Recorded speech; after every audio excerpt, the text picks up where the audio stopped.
शायद ये पहला पार्लियामेंट का सत्र है कि जिसके एक दो दिन पहले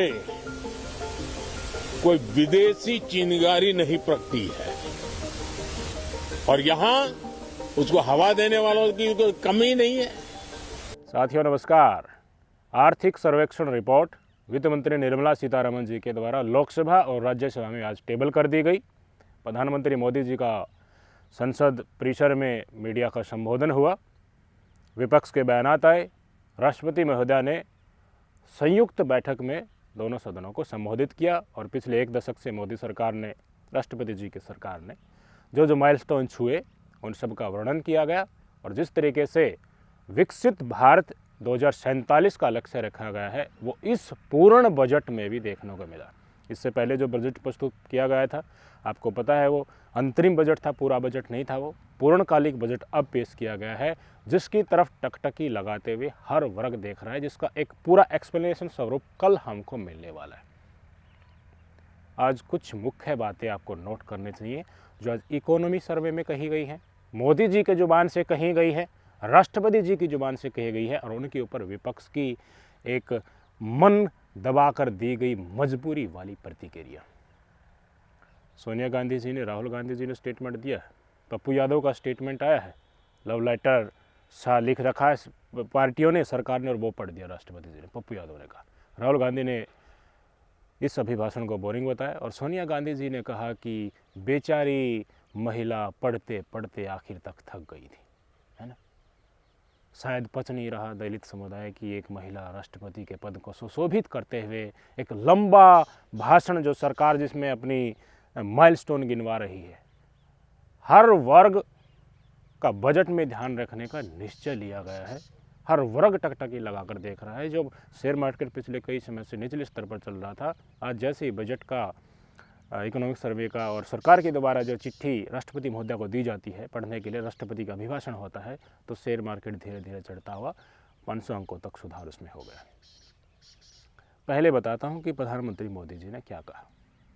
उन्होंने कहा कि ये पहली बार हुआ है जब से देश की जनता ने मुझे सेवा करने का मौका दिया है, पहली बार ये हो रहा है कि कोई संसद का सत्र शुरू हो रहा है और कोई शगुफा नहीं आ रहा।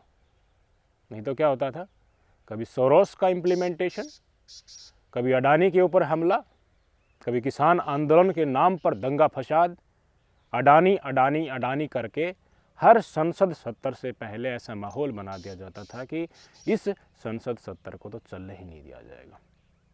सारे मनों में इनके जितने भेद थे कि गठबंधन नहीं चलेगा नहीं चलेगा, शायद विपक्षियों की वो निकल गए हैं। प्रधानमंत्री मोदी जी का आज संसद परिसर से स्टेटमेंट सुन लीजिए।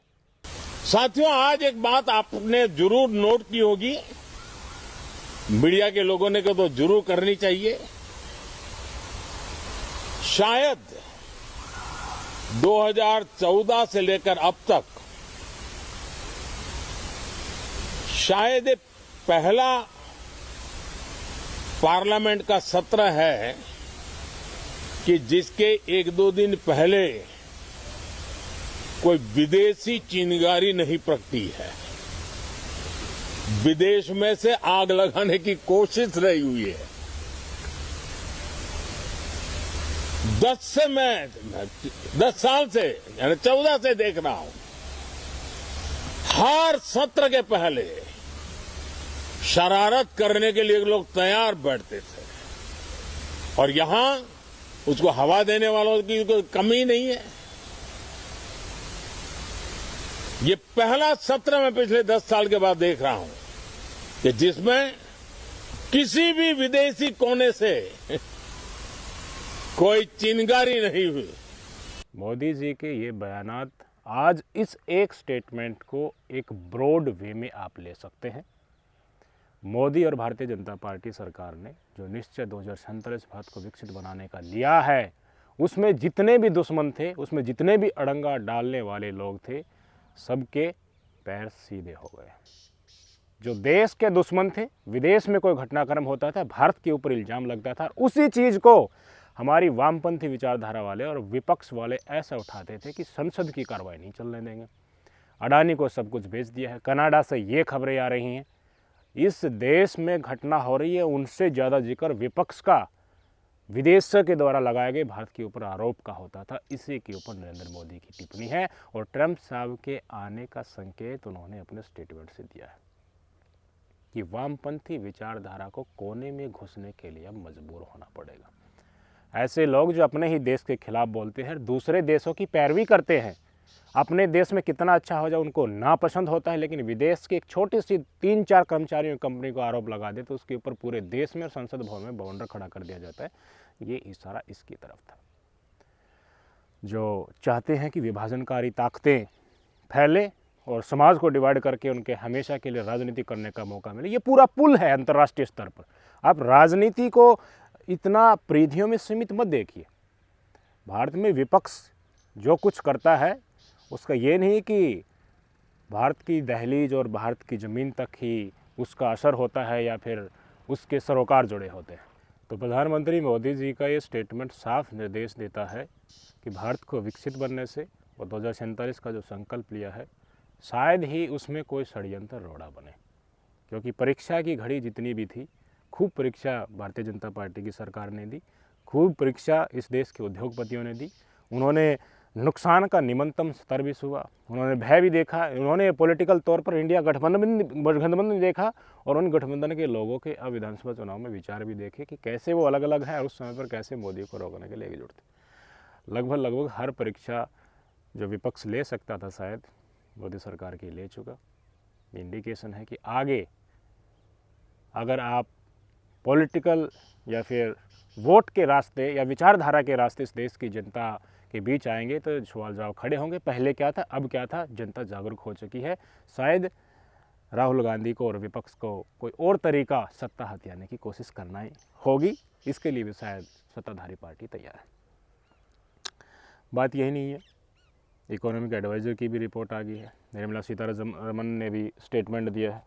राष्ट्रपति जी ने भी कई मुद्दों के ऊपर कवरेज की है कि मध्यम वर्गीय और गरीब लोगों के ऊपर हम जितना ध्यान देंगे उनकी प्रोडक्टिविटी बढ़कर वो हमारे देश के ग्रोथ को उतना ही सहयोग करेंगे। एग्रीकल्चर के ऊपर भी बोला है उन्होंने, एमएसएमई के भी ऊपर बोला है। तो थोड़ा सेक्टर वाइज जो नोटेशन की गई है जो हमारे लिए इम्पोर्टेंट है एक जो यूजुअल नागरिक के लिए, वो मैं आपको बता देता हूँ।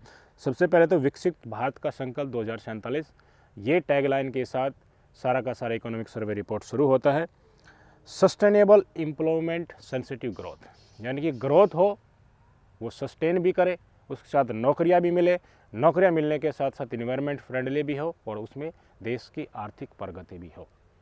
हर साल 80 लाख नौकरी देने का टारगेट रखा गया है और हमारे बिजनेसमैन वर्ल्ड में जो बिजनेसेस चल रहे हैं उनमें अपनी सहभागिता निभाए, इसकी भी कोशिश की जाएगी। और एमएसएमई को स्ट्रॉन्ग किया जाएगा। एमएसएमई को अब भी काफ़ी दिक्कत आ रही है, बिजली बिल इतना आ जाता है कि वो सर्वाइव नहीं कर सकते, टैक्स से सर्वाइव नहीं कर सकते, कुछ समय पर उनको सरकारी सुविधा नहीं मिलती हैं, सब्सिडीज़ नहीं मिल पाती हैं। इन तमाम चीज़ों के ऊपर गौर करने की ज़रूरत है, जिसमें सरकार भी सहयोग करेगी और एमएसएमई के द्वारा पॉइंट आउट किए गए उनको भी ध्यान किया गया है। तो एमएसएमई का स्पेशल ध्यान अब रखा जाएगा। ये नहीं कि बड़े उद्योगपतियों के पर ही फोकस किया जाएगा, छोटे छोटे जितने एमएसएमई होती है वही हमें अपने एरिया में आसपास लोगों को रोज़गार देती हैं और इन टोटल रोज़गार मिलने के साथ साथ हमारी सस्टेनेबल ग्रोथ भी होती है। तो विकसित भारत संकल्प 2047 के साथ ये शुरू होता है। इसके आगे एआई को लेकर स्पेशल चर्चा की गई एक चैप्टर में। आर्टिफिशियल इंटेलिजेंस एक बड़ा मुद्दा बन चुका है। इकोनॉमिक एडवाइज़र ने कहा कि जब भी कोई नया इस तरह का चेंज आता है तो उसमें कुछ इम्पैक्ट होता है, सोसाइटी के ऊपर जोश जाती है, लेकिन इन रिटर्न अगर हम उसको सही डायरेक्शन दें, समय से सचेत हो जाएं, तो वो एक अन्य नज़रिए से बहुत सारी नौकरी भी दे सकता है। एआई जब आएगा तो डेफिनेटली हमें इसके साथ कंपेटेबल होना पड़ेगा, इसके लिए पहले से तैयार रहना पड़ेगा और इस सेक्टर में हमें काम करने की ज़रूरत है और लेबर इसके साथ जाए। पढ़े लिखे लोग हैं, इस फील्ड में जो जागरूक हैं, उन सब के साथ एआई कंपेटेबल होगा, आगे की तरफ जाए, इसके लिए भारत देश तैयार होगा। ये इकोनॉमिक एडवाइज़र की बहुत बड़ी रिपोर्ट थी, क्योंकि अगर समय से सचेत रहा जाता है तो ये नहीं कि अनएम्प्लॉयमेंट की एक क्राइसिस ही आ जाएगी। ये सारी की सारी चीज़ों के ऊपर ध्यान देने की ज़रूरत है। रिसर्च एंड डेवलपमेंट बहुत बड़ा अच्छा टॉपिक और सही तरह से इसको एक्सप्लेन भी किया गया। एक चीज़ स्पेसिफिकली नोटिफाई इसमें की गई है कि हमारे देश में R&D के ऊपर, रिसर्च एंड डेवलपमेंट के ऊपर 50% पैसा सरकार लगाती है और 41% पैसा बिजनेस एंटिटीज़ लगाती है। और लगभग 9% पैसा जो है वो हायर एजुकेशन से लगता है। बड़ा कंसर्न एक तरीके से दिखाया गया कि जितने भी डेवलप कंट्रीज़ हैं, यूएसए, चाइना हैं, उसमें गवर्नमेंट का हिस्सा बहुत ही कम है। चाइना में 16% सरकार लगाती है और यूएसए में सिर्फ 9% ही सरकार रिसर्च एंड डेवलपमेंट पर लगाती है। बाकी पैसा 75% पैसा यूएसए में बिजनेस एंटिटीज़ R&D के ऊपर लगाती है और चाइना में 77% पैसा। तो बिजनेस एंटिटीज़ जितनी भी हैं, अलग अलग सेक्टर में एक्सप्लोरेशन अब हो रहा है, तो बिजनेस एंटिटीज़ को भी रिसर्च एंड डेवलपमेंट के ऊपर पैसे लगाने चाहिए और पैसे लगाते हैं तो टेक्नोलॉजी हमारे देश में जर्मिनेट होती है और वो टेक्नोलॉजी अगर हमारे हाथ हमारी नेटिव होती है तो उसका कोई मुकाबला नहीं। अभी आपने देखा होगा डीप सीक चाइना की आर्टिफिशियल इंटेलिजेंस जैसे ही लॉन्च हुई, बड़े बड़े जो दशकों से, सदियों से एक तरीके से आप कह सकते हैं पैर जमाए बैठे थे वेस्टर्न कंट्रीज़ में, सबको हिला दिया और अपना वर्चस्व लहरा दिया। किसके बलबूते? Research and development. Business entities ने उसके ऊपर पैसा लिया, सरकार ने फैसिलिटेट किया। तो जितने भी बिजनेस एंटिटीज़ हैं इंडिविजुअल और प्राइवेट सेक्टर में, उनको भी जिस तरह एलोन मस्क यूएसए में कर रहे हैं अपना स्पेस सेक्टर में, उन्होंने कितनी इम्पॉसिबल चीज़ों को भी अब पॉसिबल करके दिखाई दिया और आगे और भी कुछ होना बाकी है। इन चीज़ों के ऊपर इंडिकेशन दिया कि बिजनेस एंटिटीज़ को भी थोड़ा अपनी तरफ से, क्योंकि अगर आप टेक्नोलॉजी का ईजाद करते हैं, आप नई कोई चीज़ लेकर आते हैं, उसका बेनिफिट आप लॉन्ग टर्म में डेफिनेटली उठाएंगे और भी उठाएंगे और उसके साथ रोज़गार भी मिलेगा और नाम भी होगा और देश भी आगे बढ़ेगा। तो ये इकोनॉमिक सर्वे के ऊपर चिंता व्यक्त भी की गई और एक तरीके से प्रोत्साहन भी देने की कोशिश की गई है।